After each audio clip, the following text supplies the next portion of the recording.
Good morning, folks. Welcome to another edition of Transwest Truck Trailer RV. My name is Paul Lavoie. Today we're going to be going over this 2025 Freightliner M2 106 Plus with the Summit Hauler conversion. We're going to get started on the front here. And as you first see, this is the kind of champagne color metallic.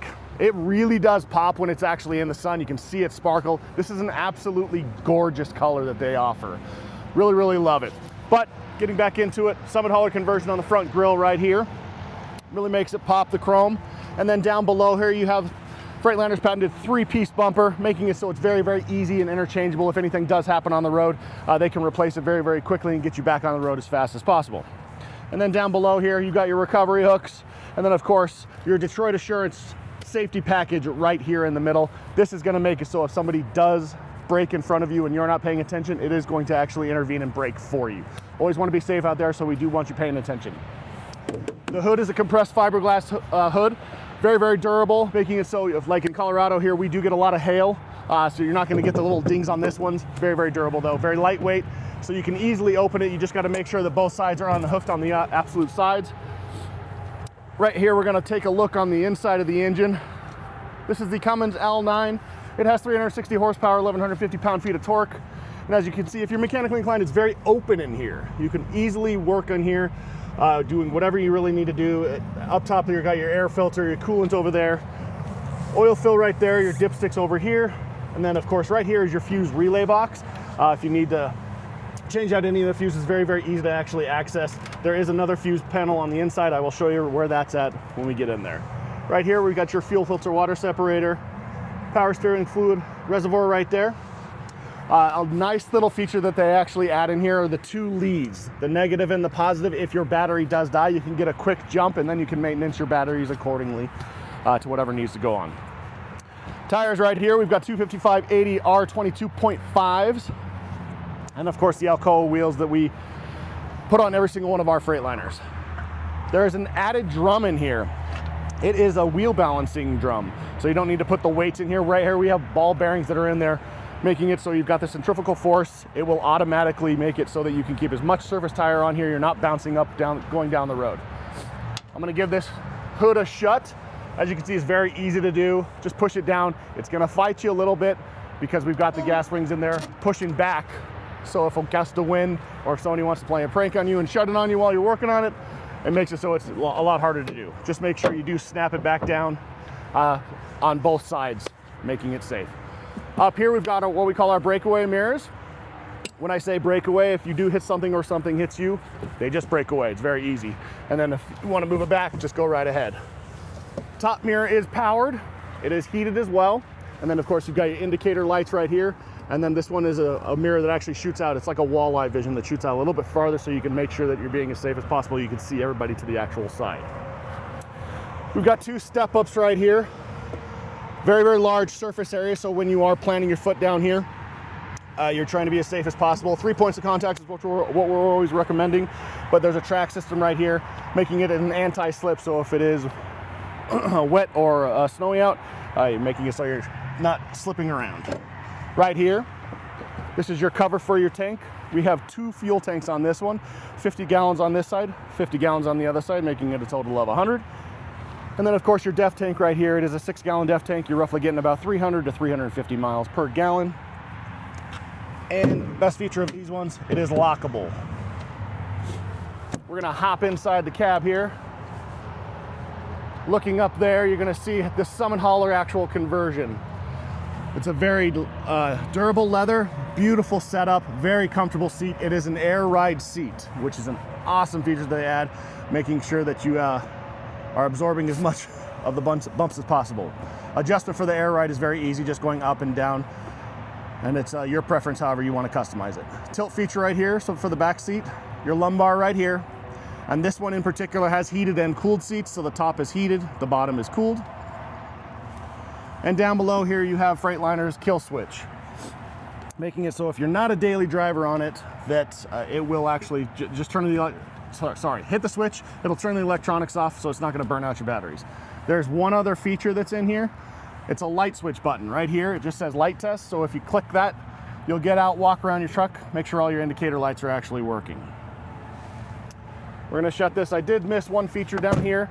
It is actually the engine block heater, which is the hookup right here. If you are in a cold area where it does get, you know, below negative degrees, you'll hook up right there. It's gonna make it so you're not getting gelled up or anything like that.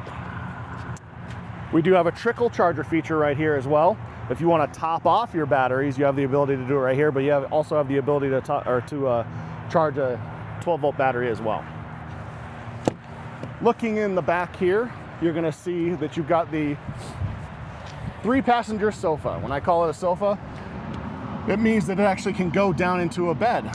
Best feature, it does actually just go down just like this, going completely flat, and so if you need to catch some Z's, you can pull over the side of the road and do so. Just make sure you got your pillow and your blanket. DOT does regulate this as a bed, sorry. Nice little setup. Right here is the cover piece for the batteries. If you want to maintenance your batteries, find out what's going on with them, it's very easy to access. 3 bolts right here and then 1 in the back. Then you'll remove the panel, and then there's 2 batteries in there that you can maintenance and work on. Coming down here, you're gonna notice on the side, we've got a storage bin right here. We have 2 of this size storage bins, which is a very nice feature. All of these are lockable and weatherproof. And on the inside, very, very large space area. You do have, it is diamond plated, very durable. You do have hookup for an airline in there, but you can store whatever you would want in here. We've got flares and a fire extinguisher as well. If I could talk, this would go very well. And then of course we've got our secondary storage units right here. This is one of 2 of this size, but still diamond plated, lockable, and of course weatherproof. Most people will put chains in there or their road flares in there. As we're coming up, we're gonna look at the back of the bed here. You can see the entire thing is diamond plated. This is an aluminum bed, so it's very lightweight, but a lot of people might say, hey, that doesn't really make sense for a truck bed to be lightweight. It actually does. When you're making the durability and longevity of this, makes it so that it's not gonna rust. We have added a steel plate of 800 pounds to balance out the actual truck so you're not sitting there bouncing on the road. But of course, you're gonna be hooked up to a trailer, so that doesn't really matter. On the back right here, you're gonna notice a couple of holes, pre-drilled holes right here that you can add an exterior storage bin if you'd like, or if you wanna put on a spare tire, really you can kind of customize it however you want. We do sell the customized storage beds that actually go in here that fit in here perfectly if you wanted to add that. Up top here, we've got our indicator lights for brakes and backup, and of course right in the middle, you've got your backup camera. It is a Voyager system, which you can hook up to 4 cameras on it. Right now we're hardwired in, but they do have the ability to actually do wireless, which is a new feature they just added in 25. And then as you're coming down the bed right here, you're gonna notice a track system right here. These are tie downs if you wanted to tie down anything. Some people will do a spare tire on that or a couple of spare tires. The weight limit on those is 1,000 pounds. And then of course right here in the middle, this is where we call our trough system. This is where you're gonna be hooking up to whatever you're trailering. Right now we have that steel plate that I was talking about. And it is pre-drilled for both fifth wheel and gooseneck, so you can kind of customize it however you want. I always recommend if you're doing a fifth wheel, we use the Air Ride Hensley fifth wheel. Very, very nice setup. Right here, you have your hookups for electronics for your trailering, your fifth wheel gooseneck up here, and then of course your bumper pull right there. And then your hookup for your camera system, the Voyager system for electronics is right there. Right here, we have our Gen Y 32,000 pound weight limit bumper pull. You can customize this however you'd like. You can raise or lower the height of whatever you want, whatever you're gonna be hooking up to. Right now we have the 2 5/16 ball on there. Below we have the 2-inch, but it's very, very easy. Just pull the pins out of there however you want and customize it, get you on your way. Coming along here, you're gonna notice on the other side, you still do have the storage bins. These are the other 2 that I was referring to. I'm not gonna open those up. They look the exact same as the other ones. Coming down here, this is your second fuel access. This one does not have the def tank on this side, but like I was telling you, there is your 50 gallons, once again, of total of 100 gallons. But it does have a self-leveling system, so if you do want to have a completely full tank, you're gonna need to fill on both sides. But like I said, it will level itself out. Taking a look on the front passenger, same setup of the seat. It is an air ride seat. Still the same comfort and durability on it.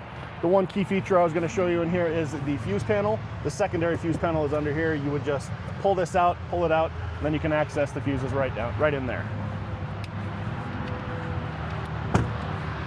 Opening up the back door, we're going to hop up into the cab, but when you're hopping up, she's going to show you the back console. You're going to notice that there's a couple of outlets down there, a couple of 110s, and then a couple of USBs, so you can charge up any of the units that you have. Laptop, tablets, anything for the kids if they're riding with you. Anything that you can kind of come up with, you can charge up and set it up for yourself. As we're coming in here, I'm going to get this started as we're going, but I'm going to keep talking. We're going to notice the windshield up here. This is a very large windshield, making it so that you can actually see out there, being safe as possible. But right in the middle right here, you're going to notice this big plastic box right here. This is another part of the Detroit Assurance safety package.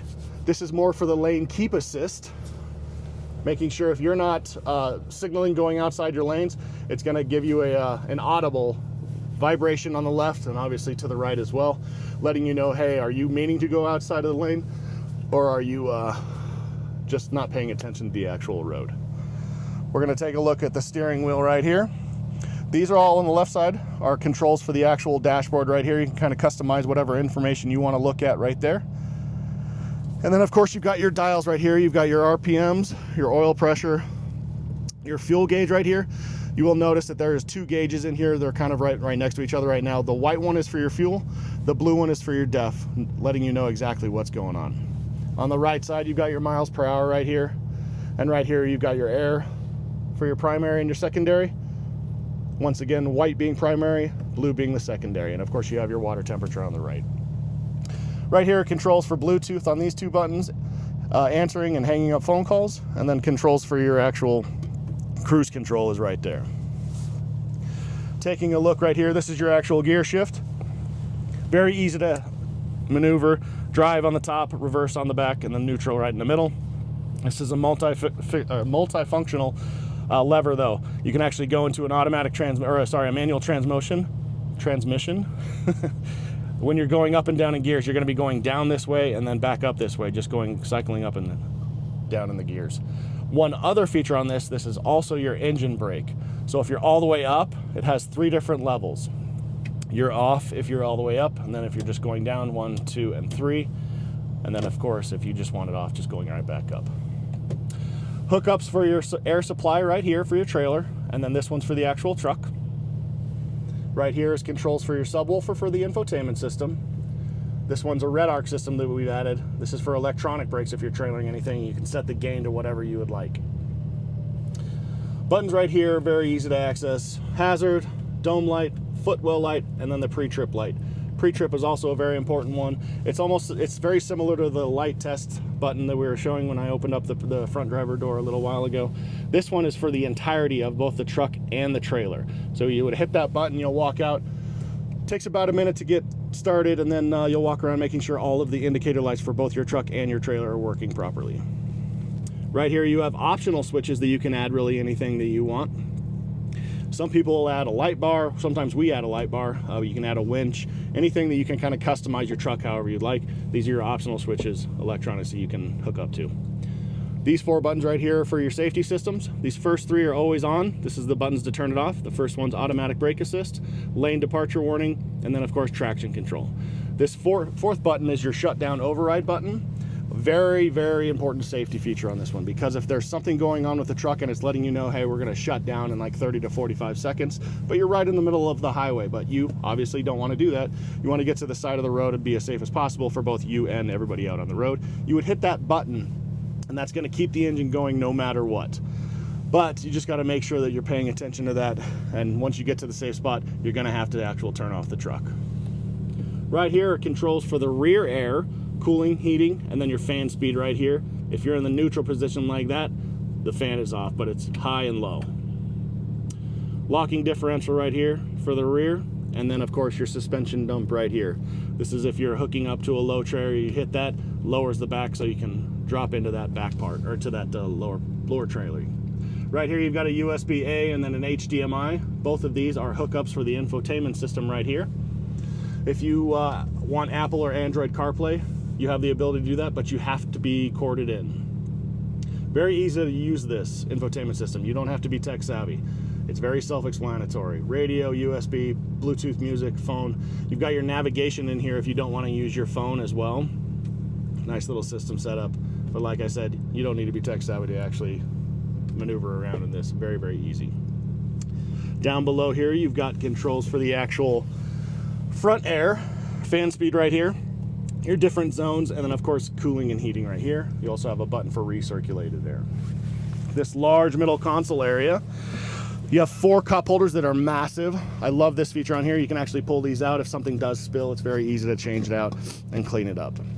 On the middle part here, you've got your very large storage area that you need to store anything, files, or anything that you want to. You have the ability to actually do that. There's one last feature. I'm going to go up top here. There's a couple of storage bins up here, but one more importantly, it is the Voyager system.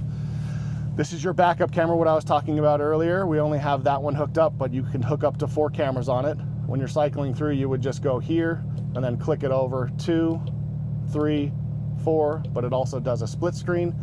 And then of course 1, 2, and 3, and then 1, 2, 3, and 4. But we're just gonna stay back here. And then of course you've got your air horn right here and a secondary mic right there. But that does about wrap this one up. If you're interested in this truck or any of the other trucks that are available on our lot, please feel free to get a hold of me. My information's down below. Once again, it's Paul Lavoie. It's paul.lavoie@transwest.com for emails. If you want to give me a call, it's 303-503-3305. Thank you very much, folks. You guys have a great day.